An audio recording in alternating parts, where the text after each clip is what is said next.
Let us now work on getting all the products. So inside home page, as I already mentioned, no matter how many products I am having inside the website, only 9 products will be shown. Why? Because inside our function, we have given the limit, that is only 9 products will be shown. But here, if the user clicks on this products page, how many products I am having inside the website, all the products has to be shown. So what we will do, inside the root, I will be creating one file. File name, I will write displayall.php.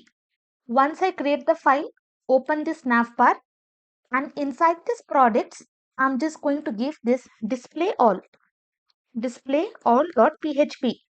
If the user clicks on this, user should be redirected to this page. Let me come here, refresh once.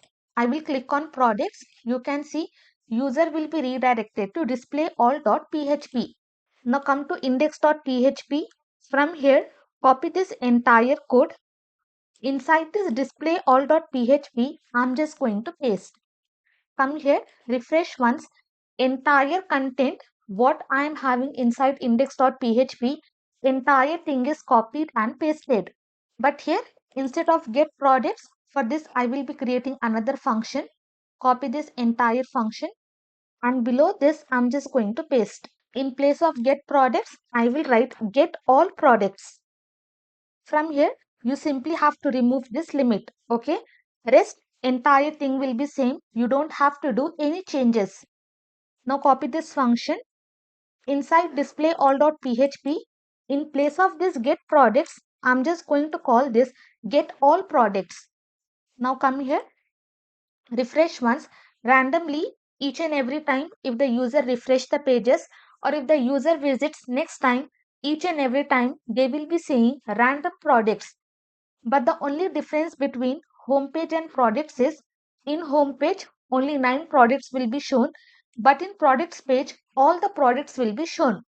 To explain you what I will do, I will be adding some data. I will click on insert. I will write here A. Okay, rest entire thing I will be leaving blank. I will write here B and click on go. Inside this display all, in total I am having 6. Again I will insert. I will write here C, and then here I will be writing D. Click on go. Here I will be writing F. Now you can see in total 1, 2, 3, 4, 5, 6, 7, 8, 9, 10. So in total 10 products I have inserted. So all the 10 products will be shown inside the page. But if I come to home page, you can see only 9 products will be shown. 1, 2, 3, 4, 5, 6, 7, 8, 9. So in this way, our query will be working. For getting all the products, we are going to display all the products. If you want, you can also add the pagination. But for getting products inside the home page, we are only going to limit 9 products which will be shown to the user. Now from database, I'm just going to delete the data which I have added, extra data. Okay, now all the extra data I have deleted. Now if I refresh, in total I am having 4 products. If I come to products, only those 4 products will be shown. Why? Because here all the products will be displayed to user. So what we have done, we have created display all.php. In navbar, I have changed the link. In common functions, exact same get products I have copied, and I have only removed the limit. That's it. You don't have to do any changes. Rest entire thing will be same. And in display all, in place of calling get products, we have called get all products function.